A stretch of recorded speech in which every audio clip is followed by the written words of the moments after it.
Maswerteng tanghali po mga ka-STL. Narito na po ang resulta ng STL Isabela para sa araw na to.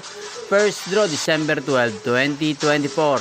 Araw ng Huwebes. Naway ang mga natayaan niyo pong mga numero kanina ay manalo nawa ngayong tanghaling ito.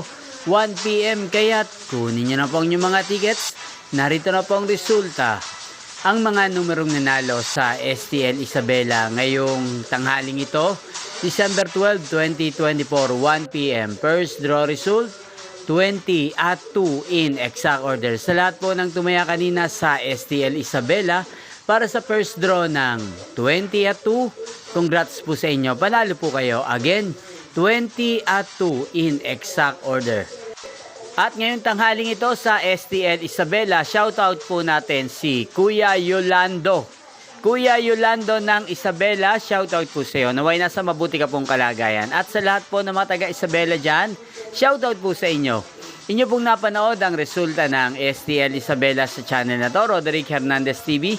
Maraming salamat po sa patuloy nyo pong panonood at pagsuporta sa akin channel. Huwag pong kalimutang mag-subscribe. Thank you for watching. Magkita-kita pong muli tayo mamayang alas 7 ng gabi dito po sa channel na to.